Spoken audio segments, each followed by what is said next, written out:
I used to believe silence meant peace. I believed that if two people were not arguing, not fighting, and not accusing each other, then everything must be fine. Silence felt mature, stable, and safe. I didn't understand back then that silence, it can also mean someone is slowly pulling away without making a sound. At first, nothing seemed wrong. There were no dramatic changes, no sudden coldness, no obvious warning signs. Life simply continued as it always had, moving forward at a comfortable pace. Looking back now, that normality was the most dangerous part. Emily used to text me every morning without fail, just 2 words, "I'm awake." It was meaningless on the surface, but it made me feel included in her world, even when we were apart. One morning, the message didn't come, and I brushed it off without a second thought. When I asked her later, she said she had overslept and laughed it off. I laughed too, because trusting her felt easier than questioning anything. That was the beginning of a habit I didn't realize I was forming. I always chose comfort over truth. The first time Emily talked seriously about studying abroad, it was raining heavily outside. We were sitting in my car outside her apartment, the engine running, windows fogged, and the sound of rain filling the silence between us. She stared ahead as she spoke, like she was already looking at a future I couldn't see. She talked about universities with better resources, professors who actually cared, and opportunities that didn't exist here. Her voice was full of excitement, but there was an edge of sadness beneath it. Then she laughed softly and said it wasn't meant for someone like her. When I asked what she meant, she shrugged and said she didn't have the money or the connections. There was no bitterness in her tone, just resignation. That acceptance unsettled me more than anger ever could have. I told her she was wrong. I told her she deserved more than the life she had settled for. When I said it, I meant it completely, even though I had no idea what those words would cost me later. She smiled at me carefully, as if hope was something fragile that could break if handled too roughly. My love for Emily didn't arrive in a single moment. It grew slowly, built through conversations that lasted too long and silences that felt comfortable rather than awkward. She made me feel needed, and I had always mistaken that feeling for love. Emily was ambitious and intelligent and deeply insecure about her own worth. She doubted herself constantly and leaned on me for reassurance. I didn't see that as a warning sign at the time. I saw it as a role I was happy to play. Months later, when the acceptance email arrived, she called me in tears. She read the message out loud, word by word, as if saying it aloud would make it real. A respected university, a competitive program, a chance she never believed she would get. Then her tone shifted. She said she couldn't go. She didn't need to explain why. We both understood the reason without saying it. Money had always been the wall standing between her and her dreams. I asked how much it would cost. She hesitated before answering, as if afraid I might disappear once I heard the number. I told her not to worry, that we would figure it out together. Even though I hadn't figured out anything yet. I wasn't wealthy, I didn't come from money or security. My life was built on routine, long work days, and modest savings meant for emergencies. Still, at that moment, helping her felt like the right thing to do. Love, I believed, was supposed to require sacrifice. The months leading up to her departure were exhausting. I took extra shifts and worked longer hours without complaint. Weekends disappeared, and free time became a luxury I no longer allowed myself. Every time I felt overwhelmed, I reminded myself it was temporary. We planned everything together. Flights, paperwork, housing, and expenses. She promised me she would come back once her studies were complete. She promised that everything she was doing was for us. I believed her because I needed to believe her. The day she left, I stood beside her at the airport holding her luggage. She hugged me tightly and told me she would make me proud. I told her to come back safely, pretending I wasn't afraid of what distance might do to us at first. The distance didn't feel unbearable. We talked often, sometimes for hours. She showed me her apartment, her classes, and the city she was learning to navigate. I sent money every month without hesitation and without keeping track. As time passed, the calls grew shorter. Messages that once arrived instantly started coming hours later. She was always tired, always studying, always busy. I told myself this was normal and that success required focus. I started noticing changes in myself instead. I stopped spending money on things I enjoyed. I stopped going out with friends and making plans. Everything I had went towards supporting her life, even though I was no longer part of it. The first argument happened 6 months after she left. I told her I felt distant and missed her. She responded by telling me I was adding pressure to an already stressful situation. I apologized immediately, even though I didn't know what I had done wrong. After that, I learned to stay quiet. I ignored my instincts and swallowed my doubts. Admitting something was wrong would have meant admitting that my sacrifices might be meaningless, and I wasn't ready to face that one night. I sat alone in my apartment checking my bank account. Another transfer had gone through, larger than usual. I stared at the screen longer than I should have, then looked at my phone. There were no messages, no missed calls, just silence. For the first time, a thought crossed my mind that I couldn't Ignoring, I wondered what would happen once she no longer needed me. I turned my phone off and went to sleep, unaware that this question would soon change everything. Distance doesn't arrive all at once. It creeps in quietly, disguising itself as routine and responsibility. By the time you notice it, it has already rearranged the shape of your relationship. That was how it happened with Emily and me. After our first argument, I told myself to be more patient. I convinced myself that pressure made people sharp and that her tone was not a reflection of how she felt about me. I wanted to be the understanding partner, the stable one, the man who never made things harder. So I stopped bringing up how much I missed her. I stopped telling her when I felt ignored. I replaced honesty with silence and called it maturity. At first, she seemed relieved. Our conversations became lighter, less emotional, more practical. She talked about assignments, exams, and professors. I listened carefully, even when I didn't fully understand what she was saying. She no longer asked much about my days. When she did, it felt polite rather than interested. I would tell her about work, about long hours and exhaustion, and she would respond with a brief acknowledgement before changing the subject. I told myself this was temporary. Everything in my life had become temporary. My days followed the same pattern: wake up early, go to work, stay late, come home tired, check my phone, sleep. The highlight of my day was seeing her name on my screen. Even if the message was short and emotionless, sometimes I replayed old voice notes just to remind myself what she used to sound like when she missed me. Money continued to leave my account like clockwork. Tuition increases, rent adjustments, course materials she hadn't expected. Every request came with an apology, and every apology came with reassurance that this sacrifice would be worth it. I stopped checking how much I had left, knowing that numbers scared me. One evening, a coworker asked why I never joined them after work anymore. I told him I was saving for the future.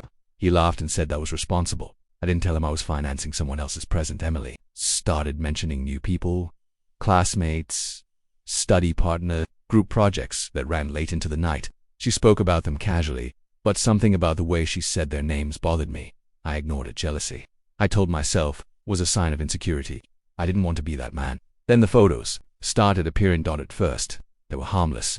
Group pictures, class events, cafes and libraries. Emily looked happy, confident, alive in a way I hadn't seen before. People commented beneath the photos, laughing, joking, tagging each other. I scrolled quietly, liking each image without leaving a comment. Over time, I noticed I was absent from her online presence. No mentions, no memories, no references to us. It was as if her life had started fresh the moment she stepped onto foreign soil. I told myself it didn't matter. Social media wasn't real life. Still, the feeling stayed with me. Our video calls became rare when they did happen. They felt rushed. She would position the camera carefully, showing only her face, never her surroundings. When I asked why she always had to go so quickly, she said she was exhausted. I believed her, because challenging her felt dangerous. I didn't realize how much I was shrinking until one night, I caught myself rehearsing what I wanted to say to her, only to decide none of it was worth the risk of upsetting her. That scared me. The second argument came unexpectedly. I'd asked her if she planned to come back during the holidays. It felt like a reasonable question. Her response was delayed and cold. She said she wasn't sure and that flights were expensive. I reminded her, gently, that we hadn't seen each other in almost a year. She snapped. She told me I was being selfish. She said I didn't understand how important her studies were. She accused me of trying to pull her backward instead of supporting her growth. I sat there in silence, phone pressed against my ear, absorbing words that felt sharper than they should have. I apologized again. After that, something inside me shifted. Not loudly, not dramatically, but enough to be noticed. I stopped expecting warmth. I stopped imagining reunions. I focused on survival. Work became my escape. I volunteered for overtime and weekend shifts. Exhaustion felt easier than thinking. One night, after a 16-hour shift, I came home to an empty apartment and sat on the floor instead of the couch. I didn't have the energy to stand anymore. I checked my phone. No message from her. I stared at the screen until it dimmed. That was the first night I cried quietly. Without knowing exactly why, a week later I noticed a charge on my bank statement that didn't match anything she had mentioned. It wasn't large enough to cause panic, but it stood out. When I asked her about it, she responded hours later, saying it was a mistake and she would explain later. She never did. I didn't ask again. Trust, I told myself, meant not asking too many questions. She started canceling calls last minute. She didn't respond at all. When she did, her tone felt distant, distracted. I could hear voices in the background, laughter that didn't include me. I told myself she deserved a life beyond me. That lie kept me calm. The turning point came quietly. Like everything else, one evening I was paying bills when I realized I no longer knew exactly how much money I had sent her in total. I opened my records and started adding it up. The number shocked me. It represented years of work, missed opportunities, a life paused indefinitely. My hands trembled as I closed the app. For the first time, I wondered whether love was supposed to feel this one-sided. That night, I tried calling her again. No answer. I sent a message asking if everything was okay. She replied the next morning with a single sentence telling me she had been busy and would talk later. Later never came. Instead, she sent a photo. She was smiling, surrounded by people I didn't recognize, holding a drink in her hand. The caption read something simple about enjoying the moment. I stared at the image for a long time. It was the first time I felt like an outsider in her life. Something inside me whispered a question. I was afraid to hear what happens when she no longer needs me. I closed my phone and stared at the wall, knowing that the distance between us was no longer measured in kilometers, but in intention, and for the first time, I suspected that I was already being left behind. Doubt doesn't arrive as a clear accusation. It begins as discomfort, a quiet sense that something is misaligned. At first I tried to ignore it, treating it like background noise in a life already filled with stress. But the more I ignored it, the louder it became. I started paying attention. Two details I had once dismissed. The timing of her messages. The careful wording, the way she avoided certain topics without refusing them outright. It felt less like distance and more like control, as if she was managing what parts of herself I was allowed to see. When I asked about her day, she answered vaguely. When I asked about specific people, she deflected. When I asked about the future, she changed the subject entirely. Each response was polite, reasonable, and emotionally empty. I told myself I was over it. I had always been good at explaining away discomfort. One evening I decided to surprise her with a call. Not a scheduled one, not a planned check-in, just a spontaneous moment like we used to have. I wanted to hear her voice without preparation, so to feel that old familiarity again. She didn't answer. I waited 10 minutes and tried again. Still nothing. Hours passed before she finally sent a message saying she had been busy and couldn't talk. There was no apology, just information. That was when I realized something had shifted. I was no longer someone she needed to make time for. I started scrolling through her social media more carefully, not casually like before, but attentively. I noticed how her posts were timed. Always during hours she claimed to be overwhelmed with work, always accompanied by smiles that didn't reach her eyes the way they once had. Then I noticed a name appearing repeatedly in the comments, a man she hadn't mentioned before. His comments were casual but familiar, teasing in a way that suggested comfort. I told myself not to read into it, but my stomach tightened every time I saw his name. I asked her about him during one of our calls. I tried to sound casual, uninterested, like it didn't matter. She laughed and said he was just a classmate, nothing more. The answer came too quickly, rehearsed and polished. I nodded, even though she couldn't see me, and said nothing else. That night, I barely slept. My mind replayed conversations, messages, and moments I had ignored. Patterns began forming where randomness once lived. I hated myself for noticing them too late. A few days later, an email arrived in my inbox by accident. It was forwarded to me unintentionally, sent from her address but clearly not meant for my eyes. At first, I didn't understand what I was looking at. The subject line stopped me cold. Post-graduation opportunities, work visa, and residency pathways. I opened the email slowly, my heart pounding harder with each second. It was a long message, detailed and professional, outlining employment options, legal pathways, and long-term residency plans. Her name appeared throughout the document. Mine did not. There was no mention of a partner, no reference to returning home, no acknowledgement of the life we had planned together. It was as if I had never existed. I stared at the screen until my vision blurred. My hands trembled as I scrolled back to the top, hoping I had missed something. I hadn't. That email wasn't a mistake, it was a map, and I wasn't on it. I didn't confront her immediately. Shock has a way of freezing action, turning instinct into paralysis. Instead, I closed my laptop and sat in silence, listening to the sound of my own breathing. I told myself there had to be an explanation. There always was. I just needed to hear it from her. Days passed. I carried the weight of that email with me everywhere. At work, I've made mistakes I never used to make. At night, I lay awake imagining conversations that never happened. When I finally asked her about it, I chose my words carefully. I told her I had received an email by mistake and wanted to understand. My voice was calm, almost detached. She was quiet for a moment, longer than necessary.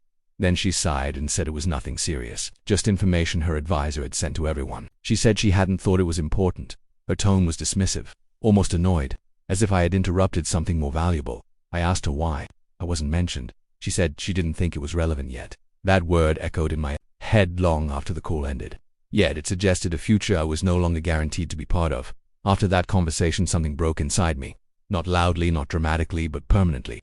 Trust didn't vanish all at once. It eroded grain by grain. Until there was nothing solid left to stand on, I started noticing how she avoided talking about returning, how she framed her future exclusively in terms of herself, how every plan she mentioned existed independently of me. The man in the comments appeared more frequently now. So did private jokes I didn't understand, inside references, a closeness that no longer needed explanation. I realized I had become optional. One night, I added up every transfer I'd sent since she left. I didn't stop until I reached the end. The final number made my chest tighten. It wasn't just money.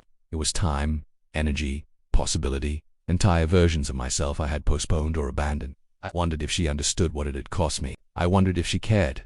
The answer came sooner than expected. She started pulling away openly now. Messages went unanswered for days. Calls were postponed indefinitely. When we did speak, her voice sounded distant, distracted, impatient. Finally, she said it. I think we're growing in different directions. The sentence landed quietly, like a carefully placed blade. She said it calmly, reasonably, as if it were a natural evolution rather than a decision. I asked her what that meant. She said she needed space. She said she was discovering herself. She said she didn't want to feel tied down while she was building her future. She never said she loved me. I listened without interrupting, my mind strangely calm. Part of me had already accepted this outcome. The email had prepared me for it. I asked her one final question. I asked whether she had ever planned on coming back. She hesitated. That hesitation told me everything after the call ended. I sat alone in my apartment, surrounded by the life I had paused for her. The silence felt different now, heavier, final. Understood then that I had never been her destination. I had been her support system, her safety net, her stepping stone. Once she reached solid ground, she no longer needed me. That realization hurt more than any argument ever could. And deep down, I knew this was only the beginning. Cut is made. The silence between us had become deafening. It wasn't the absence of words, but the absence of connection. Every message she sent felt like a formal notice, a transaction rather than communication. I knew she was alive, thriving, even happy, yet her life no longer included me. The reality of that cut deeper than any betrayal could have. I tried to convince myself it was okay. I told myself that she was building a future and I should be proud. That love sometimes means letting go. That sacrifice is an honor if it leads to someone else's success. But deep down, pride was a lie. One Friday evening, I noticed something unusual while reviewing my bank account. A recurring transfer I had been making for months was missing. My stomach sank. I opened the app, refreshing repeatedly. The payment had been cancelled. I immediately sent her a message. Why didn't the transfer go through? Hours passed with no reply. By midnight, I felt a cold realization settling over me like ice. She had stopped asking for my support. Not temporarily, not by accident, but deliberately. I tried to tell myself it was fine. She was independent now. She didn't need me anymore, but that attempt at logic was meaningless. The next day, I received a brief note from her. I'll handle everything myself from now on. Thank you for everything you've done. There was no warmth, no gratitude, no acknowledgement of the sacrifices I had made. It felt formal, like a resignation letter. I stared at the screen for hours. I read it again and again, hoping to find some hidden kindness. There was none, only the stark, undeniable fact. She had severed the financial and emotional tie that had bound us together, and she didn't look back. I didn't call her, I didn't confront her. Instead, I walked through my apartment, my mind spinning. Every item around me reminded me of the months I had poured into supporting her, the books I had sold to send her money, the overtime shifts I had taken, the plans I had postponed, friendships I had neglected, opportunities I had let pass. All of it gone. It wasn't just money. It was years of my life I had traded for a future that no longer had me in it. The weight of it hit me like a physical blow. Work became my only refuge. I threw myself into projects, meetings, deadlines. Exhaustion became a friend because it left no space for reflection. If I kept moving, I could avoid the thought that she had replaced me in every way. But she was everywhere. Not in my apartment. Not physically. Her life was displayed on my phone, on social media, in emails, and every memory I had built for us. The more I tried to focus on work, the more I noticed her absence. Her life continued without me in the frame. And the man from her messages, the one I had seen hints of before, appeared more clearly now. Photos, comments, mutual friends, all signals I had ignored were now undeniable. She was replacing me, piece by piece. One Saturday night, I sat alone in the dark, the glow of my phone the only light in the room. I opened her social media profile out of habit, though it hurt me every time. She had posted a series of photos, laughing, studying, traveling, and there he was, in several images, smiling next to her, arms around her shoulders in ways that were intimate but casual. She tagged him by name, laughed at his jokes, responded to his comments with affection that I had thought was mine alone. I closed the phone quickly, but the image lingered. For the first time, I questioned everything I had done, every sacrifice, every effort, every promise I had kept. Had it ever mattered to her? I didn't sleep that night. Instead, I remembered every phone call where she had brushed off my questions, every video call she had ended abruptly, every time she had redirected the conversation away from me, away from our future. Every "I'm busy" that had been an excuse for emotional distance. All of it now made sense. I had been nothing more than a stepping stone, a financial bridge to carry her to freedom. Then once she reached it, she cut the rope. The next week I confronted reality in small, unavoidable ways. A friend asked me why I had stopped helping my younger cousins with tuition. I froze. No words came. The truth that I had nothing left to give felt humiliating at work. A colleague commented on my distracted behavior. I laughed it off, but inside I was unraveling. Everywhere I looked, I saw evidence of her thriving without me. Every corner of the life I had sacrificed to support her seemed now like a mirror showing me what I had lost. And yet I remained silent. Because anger, I realized, required energy I no longer had. Then came the email that finalized it. I was checking messages late one night when I saw her name appear in the inbox. A short subject line: plans for the summer. Curious, I opened it. She had outlined her summer schedule: travel plans, internships, visits with friends. Not a single mention of me, not a single plan that included my presence. And there it was, subtly hidden among the paragraphs. She had already booked flights to visit the man who had been appearing in her life more frequently over the past months. The finality of it hit me in a way I hadn't anticipated. This wasn't a temporary distance or a misunderstanding. She had deliberately excised me from her life. Every promise I had trusted, every sacrifice I had made, every ounce of my effort erased. I felt the first sharp pang of resentment. Not at her, not entirely. Mostly at myself, at the blind trust I had placed in someone who no longer considered me part of their story, at the time I had given, at the energy I had spent maintaining a connection that was only ever one-sided. I replayed every memory we had shared. Each one was tainted, now coated with the bitter realization that what I had believed was love was, for her, convenience. She didn't need me anymore, and I had given her everything to get there. Weeks passed. She stopped sending messages entirely. Calls ceased. Any attempts to connect were polite but empty. The man in her life appeared in photos with increasing frequency. In moments she had once promised to share with me. I stopped counting the days. I stopped asking questions. I stopped hoping. All I had left were the memories and the realization that the person I loved was no longer mine to protect or cherish. The severance was complete. It didn't happen in a dramatic confrontation. There was no shouting, no final words. It happened quietly, deliberately, invisibly. In the way she had removed herself from my life piece by piece, I was left with a hollow apartment, a depleted bank account, and the knowledge that someone I had trusted implicitly had moved on without me. And yet, in that hollow space, I understood something else. I had given everything, and in doing so, I had seen my own capacity for love, patience, and sacrifice. Even if she no longer wanted me, I now knew what it meant to care fully, without expectation, without guarantee. The pain was unbearable. Yes, but it was also the proof of my own heart's strength, and for the first time, I realized that while she had erased me from her life, she could never erase the impact she had on mine. The reckoning didn't arrive with fanfare. It arrived quietly, in the slow realization that everything I had believed in, everything I had sacrificed for, had been built on assumptions. I had assumed loyalty. I had assumed gratitude. I had assumed love. And assumptions, I learned, can be fatal. And I spent hours replaying conversations, revisiting memories, and analyzing every word she had said. Words I once found comforting now carried the weight of betrayal. Every promise, every smile, every whisper of "we'll figure it out together" was now a piece of evidence. Evidence that I had been deceived, not in the overt sense, but in the subtle, insidious way someone could trust you while preparing to move on. I went back to the email she had forwarded to me months ago, the one outlining post-graduation opportunities and work visas. I read it again, slowly this time.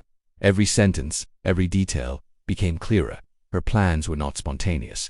They were methodical, carefully crafted to ensure that she would succeed without me. She had built a life with a foundation I had provided, yet she had positioned herself to remove my presence entirely.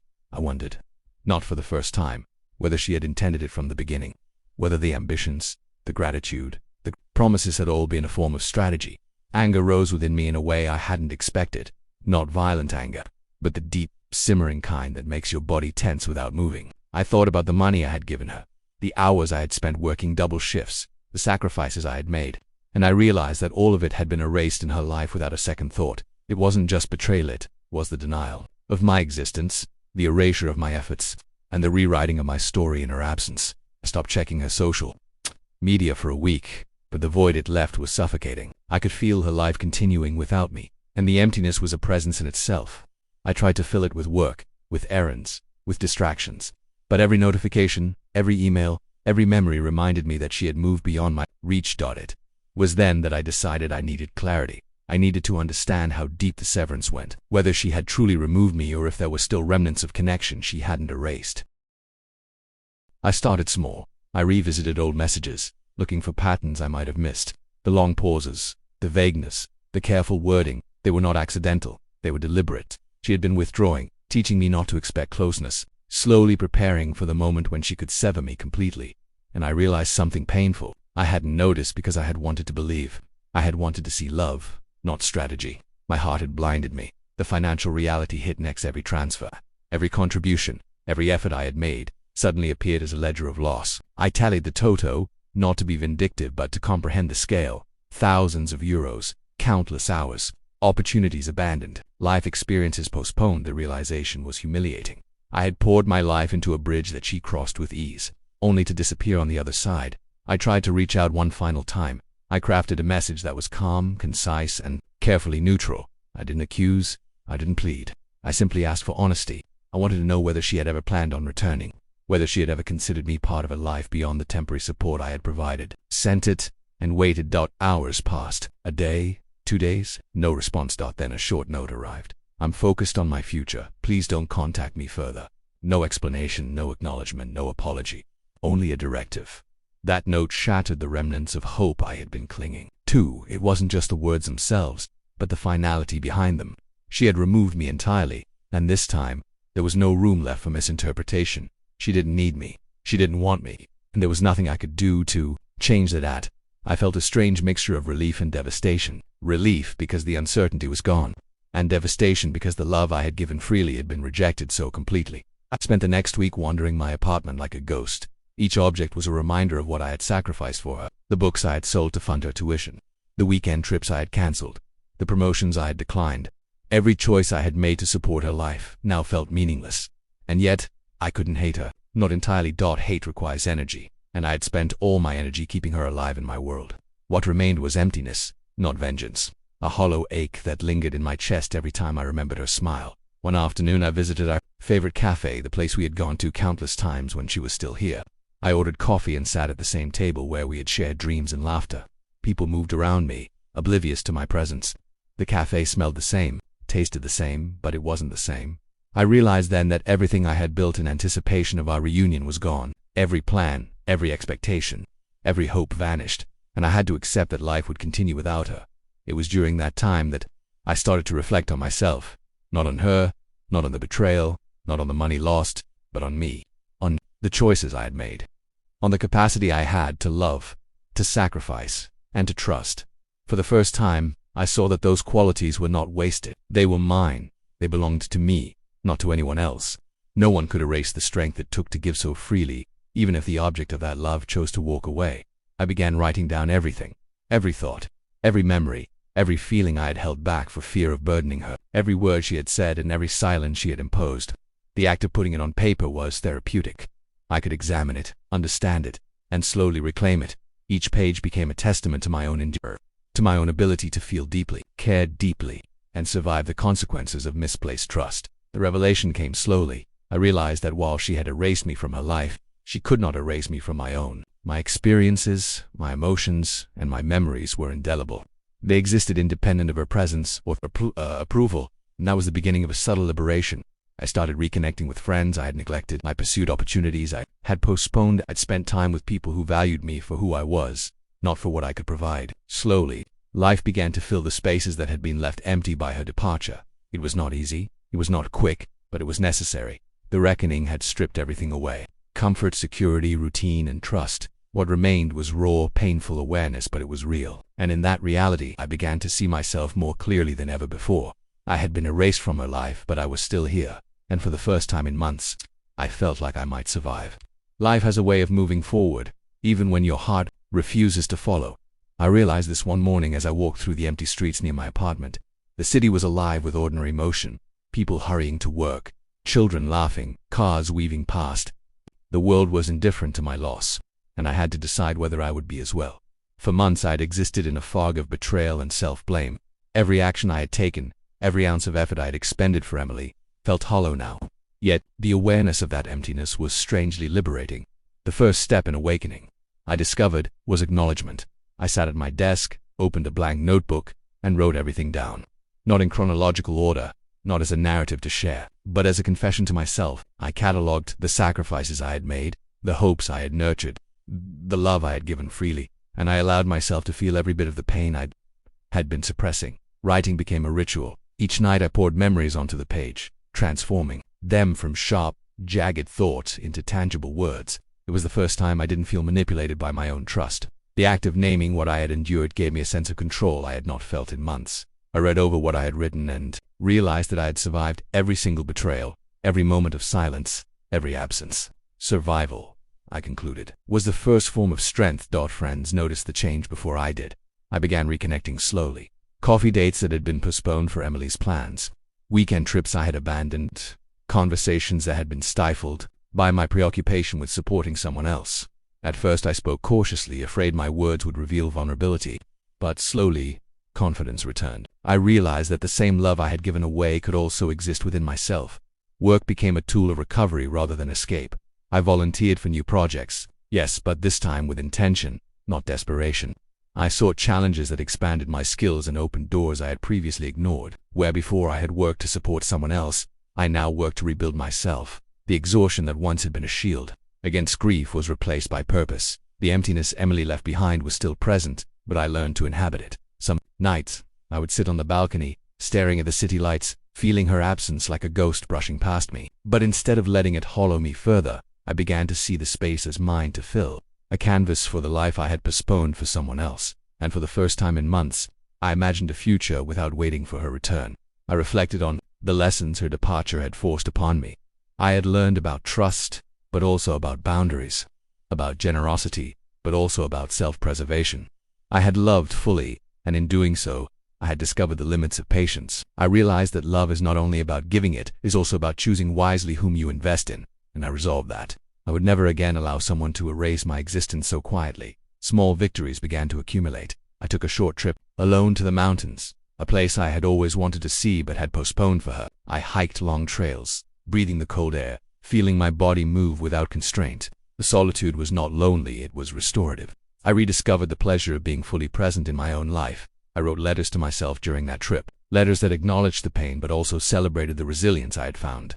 Each sentence reinforced the awakening that was slowly taking root. Back in the city, I found new social connections. Old friendships that had been neglected slowly revived. I joined a local book club and I began conversations with strangers who shared my interests. Each interaction, small though it might have seemed, reminded me that life continued beyond the shadow Emily had cast over me, and with each step I began to reclaim confidence I had forgotten existed. One evening a familiar name appeared in my inbox. I froze before opening it. Emily, the subject line was bland. Update. I stared at it for a long time. Part of me wanted to delete it immediately. Part of me wanted to know if she had come back to the story of my life at all. Finally I opened it. Her words were brief, clinical even. She wrote about her progress overseas, the opportunities she had found, the people she had met. Nothing personal, nothing intimate, nothing that invited reconnection. I read it and closed the message without replying. I felt a strange sense of triumph, not because she had returned, but because I no longer needed her to. I had reached a point where her updates were irrelevant. To my life, I realized that my happiness, my sense of self, no longer depended on her acknowledgement. That was the true awakening. I was alive. I was present. I was reclaiming what she had tried to erase. Financial independence followed naturally. I reviewed my accounts, reorganized my savings, and restructured my priorities. No longer was money being siphoned away for someone else's life. Every euro, every decision, every effort was now directed at rebuilding my own foundation.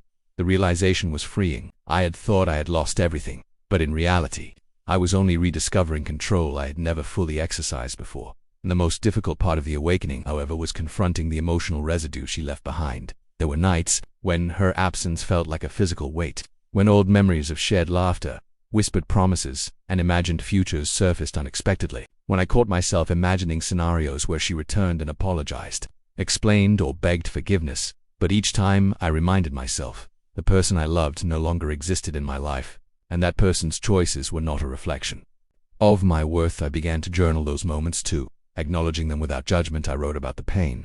I wrote about the betrayal. I wrote about the anger and the emptiness.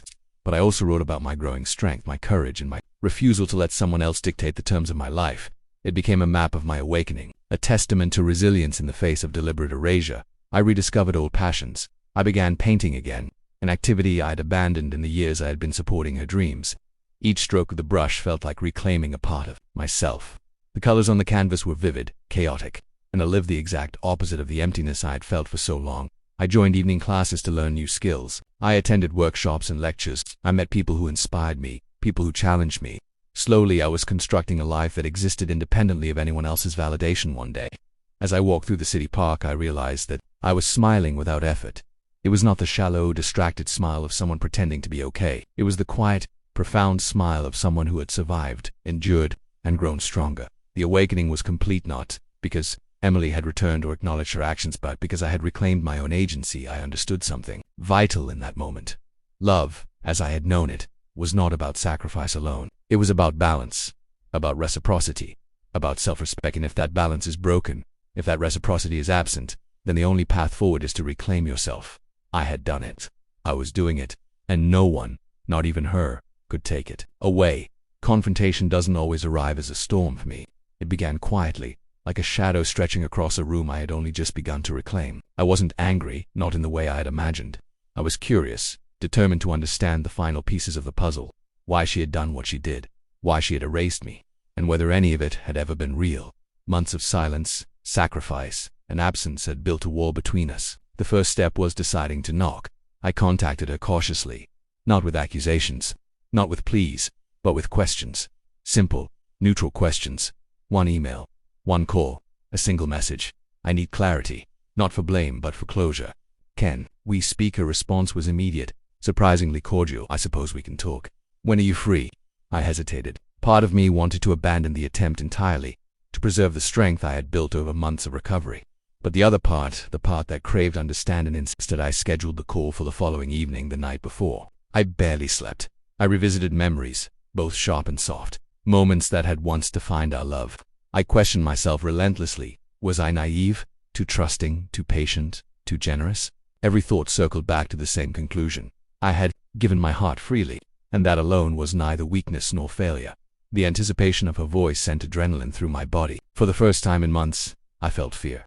Not of her, but of confronting the truth I had avoided for so long. The call began tentatively. Her face appeared on the screen, framed by the familiar background of her overseas apartment. She looked composed, confident, alive in a way that contrasted sharply with my exhaustion and lingering doubt. The years apart had changed her, and I realized I was no longer speaking to the girl I had known. I spoke first, carefully measured. I need to understand. Did you ever intend to come back? Her expression tightened for a brief moment, then relaxed into neutrality. No. I had to move forward. I couldn't wait. The words were simple, but the weight behind them was crushing. I swallowed hard and us. I asked, was any of it real for you? Her eyes flickered, and for a second I thought I would catch some trace of remorse. But she shook her head slightly. It was real, in the moment. But we both knew my future was bigger than what we had here. I had to make choices. I felt my chest tighten. Her honesty was brutal, but it was honesty. She wasn't cruel. She was unapologetically practical. I nodded, even though she couldn't see me. So every sacrifice I made, it didn't matter. She hesitated. It mattered at the time. You helped me get here, but it doesn't change my path now. It can't. The truth was clear. I had not been deceived entirely. She hadn't lied about her ambitions, nor about her intentions to succeed. But she had also never intended to include me in the long-term vision. I had been a bridge, a temporary support, a piece of her story she could discard once the chapter was complete. The finality of it hit harder than I expected. And him? I asked, my voice steady despite the storm inside me. The man I saw in your messages, in your life. Her gaze didn't falter. He's a friend. That's all I wanted to argue. I wanted to say I had seen too much to believe her, but I realized that arguing would change nothing. Truth was not negotiable. Evidence had already spoken. I let the silence linger instead. I remembered every email, every message, every subtle indication of withdrawal. I remembered how carefully she had curated her life abroad, how she had structured her plans to remove my presence. Every time I had doubted myself, ignored my instincts, or convinced myself that love alone was enough, she had been shaping the future she wanted without me. I realized the confrontation wasn't about convincing her. It was about naming the reality for myself, about acknowledging that I had been erased. I spoke again, softly. I need to accept this, but I also need to understand why I mattered so little once you reached your goals. She paused, her eyes softened slightly. You, well, mattered because you helped me reach a point where I could decide my future freely, but I had to do it alone after that. I can't explain it differently. I can't make you understand, and I won't apologize for choosing my path. Her words were cruel in their simplicity, but they were also liberating. For the first time, I had no illusions, no false hope, no lingering questions I hadn't dared to ask. The conversation shifted after that. We spoke about her life overseas, her work, and her friends. She shared details I hadn't been privy to before, revealing a reality I could only observe from the outside. Every detail reinforced a truth I already knew. She had built a life that excluded me, deliberately, methodically, and yet speaking directly with her allowed me to reclaim something I had lost the ability to process it fully. I asked the question I had held back for months. Do you regret erasing me from your life? She looked at me for a long moment. No, regret implies I wish I could undo it. I don't. It was necessary, for both of us.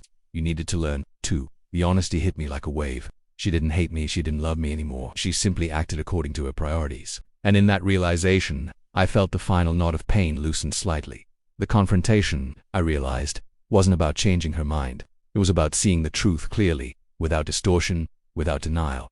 I reflected on my own role in the story. I had given freely, loved deeply, and sacrificed endlessly. I had done so without hesitation, without reservation, without guarantee. And though the outcome was devastating, I had proven something vital about myself. I was capable of love, and endurance beyond measure. I didn't need her acknowledgement to validate it. After the call ended, I sat in silence. The apartment was quiet. The city outside hummed indifferently. I realized that I had been waiting for her approval, her acknowledgement, or her regret for far too long. And now, none of those things mattered. The confrontation had given me closure, not because she had changed, but because I had finally faced the truth in the days that followed. I began dismantling the remaining traces of dependence. I reorganized finances that had been tied to her life. I removed joint accounts and automated transfers. I redirected time and energy toward myself. Where before I had been a support system for someone else, I was now reconstructing my own foundation. The act of reclaiming control was subtle but profound. It reminded me that while someone could erase my presence in their life, they could never erase me from myself. I revisited old passions more deliberately. I signed up for art workshops, explored photography, and even began writing short stories based on my experiences. Each creation was a declaration of independence, a proof that my life could be rich and meaningful without her validation. The awakening I had begun months ago now transformed into active reconstruction. I was no longer merely surviving. I was building. That confrontation left a lasting clarity. I understood that relationships are not simply about effort or intention. They are about alignment, reciprocity, and timing. I had loved without question, and she had acted without me. There was no malice, no deceit in the sense of lies. There was simply a choice swan I hadn't fit into. Accepting that truth, I realized, was the final act of confrontation. Not arguing, not begging, not attempting to reclaim what had been lost, but acknowledging it fully and moving forward anyway. By the end of the month, I was walking through life differently. I no longer measured my days by her absence. I no longer framed my decisions around someone who had chosen another path. The pain lingered, as it always would, but it no longer dictated my actions. I had confronted the reality, and in doing so, I had freed myself from its weight.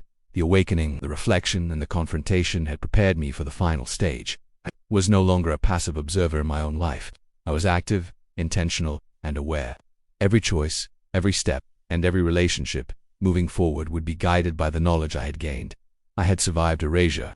I had confronted the truth, and I had begun reclaiming the life that had been paused for so long. The RBI afterbirths is rarely sudden. It doesn't arrive as a burst of light or a dramatic revelation. For me, it began quietly, almost imperceptibly, in the subtle moments of reclaiming my own life. The first morning I woke without the ache of absence pressing on my chest. I realized that the space she had left behind was no longer a void. It was a canvas. Empty, yes, but full of possibility. I could fill it with myself, my choices, and my own vision of a life worth living. I started with small routines, morning walks through the city, savoring the early sunlight on my face, brewing coffee slowly, taking the time to taste it rather than rush through it, opening the blinds and letting natural light spill across my apartment, something I had neglected in months of living under the shadow of absence and sacrifice. The world seemed sharper, more vivid. Every sound, every smell, every fleeting moment carried a richness I had forgotten existed. Work, once a necessity to support someone else, became a tool for building my own foundation. I've sought out projects that challenged me. You've pushed me and allowed me to grow professionally. I found that without the weight of unreciprocated obligations, my mind was clearer, my creativity sharper, and my energy more focused. I received recognition for my efforts, not as a substitute for her approval, but as confirmation that my contributions I had value independent of anyone else. I began reconnecting with friends and family with renewed intentionality. I attended social gatherings I had skipped for months. I re-established relationships with people I had neglected in favor of maintaining a fragile, one-sided connection. Conversation flowed more freely than it had in years. Laughter returned to my life, genuine and unprompted.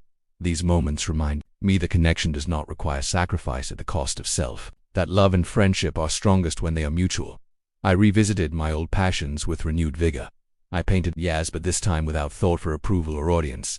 The colors on the canvas mirrored my own emotional journey, dark and chaotic at first, gradually giving way to vibrancy and clarity.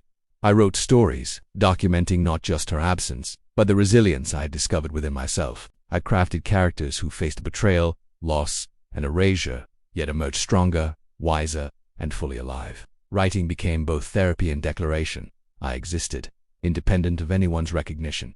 The memories of Emily lingered, as they always would. I remembered the first time I had sent money, the long nights of worry, the sacrifices that had seemed necessary at the time. I remembered her laughter, the gentle way she had once reassured me, and the cruel clarity of her absence, but each recollection was tempered with understanding. I no longer judged myself for loving fully, for trusting completely, or for giving without reserve. Those were not weaknesses, they were proofs of the depth and capacity of my heart. Financial independence solidified my sense of rebirth. I reorganized my accounts, redirected savings, and pursued investments I had postponed for her. The money I had once sent abroad now fueled opportunities for myself, travel, education, and the experiences I had longed for but deferred. Every decision reinforced the realization that my life belonged to me alone. The security I had sacrificed for someone else now returned tenfold, not as restitution, but as the natural consequence of reclaiming autonomy. I even allowed myself to explore romantic possibilities again, not with the expectation of replacing her, not with the pressure of comparison, but with curiosity and openness. I met people who valued reciprocity, who appreciated effort without erasure, and who understood that love is not measured by sacrifice alone. The idea of love was no longer frightening. It was a choice, informed by experience, bounded by respect, and rooted in mutual care. The city around me felt new. I wandered streets I had once avoided, exploring cafes, libraries, and parks with fresh eyes. Every corner, every alley, every hidden cafe became an invitation rather than a reminder. I found joy in the small details, the sound of rain on cobblestones, the scent of baking bread, the laughter of children in the park. Life, I realized, had always been full of these moments. I had only been too distracted by loss to see them. Months into this new chapter, I reflected on the journey that had brought me here, from blind trust to heartbreak, from erasure to confrontation, and finally, to awakening and rebirth. Every step had forged resilience I had never known I possessed. I understood now that pain, while devastating, carries within it the seeds of growth. I had survived being erased, not by clinging to what I lost, but by reclaiming my existence in full. There were moments of residual doubt, of course, sometimes. Late at night, I would wonder if she had ever truly loved me, if the life we had imagined together had been real for her at all. But these questions no longer consumed me. They existed, acknowledged, but no longer dictated my actions or my emotional state. I had learned that closure is not always granted by others. It is claimed within oneself. The final proof of my rebirth came unexpectedly one evening. Walking home after a long day at work, I passed a mirror in the shop window. I saw my reflection, tired yet composed, worn yet steady. I looked at the eyes, staring back at me, and felt an unfamiliar calm. This was me, whole, complete, independent. The person I had been while giving everything to someone else was gone, but the person I had built through confrontation, awakening, and reclamation was stronger than I had ever imagined. I smiled, quietly, and walked on. Life did not erase the past entirely. The lessons of sacrifice, trust, and heartbreak remained etched into my memory like a permanent landscape. But they no longer defined me. They were markers of growth, not chains of regret. I had faced erasure, betrayal, and abandonment, and I had emerged intact, empowered, and free. I began setting new goals. Travel, learning, and personal projects that had been deferred for her took precedence. I joined courses, explored creative endeavors, and pursued experiences that reflected my own desires rather than obligations to another. Each goal achieved was a testament to the life I was rebuilding on my own terms. With each success, My confidence strengthened. I was no longer living in reaction to someone else's choices. I was living intentionally, authentically, and fully. I even forgave her, not for her sake, but for mine. Forgiveness was not reconciliation. It was release. Release from the lingering bitterness, the gnawing resentment, and the endless replaying of what could have been. Forgiveness allowed me to reclaim mental space for growth, opportunity, and joy. It was the final step in my rebirth. The city skyline, the bustling streets, the laughter and noise, they no longer carried echoes of absence. Instead, they resonated with possibility. Every day was now a canvas I could fill with choices, friendships, love, and adventure. Every sunrise was an invitation rather than a reminder. I had survived, I had confronted, I had reclaimed, and I had rebuilt. And in that rebuilding, I realized the ultimate truth. No one can erase your existence unless you allow it. Even someone you loved deeply, even someone you sacrificed everything for, even someone who walked away without a second thought cannot erase the person you are at your core. I was whole, I was alive, I was free, and for the first time in years I believed in a life that was mine entirely, untethered by past betrayal, unshaped by anyone else's choices, and illuminated by the strength I had forged through loss.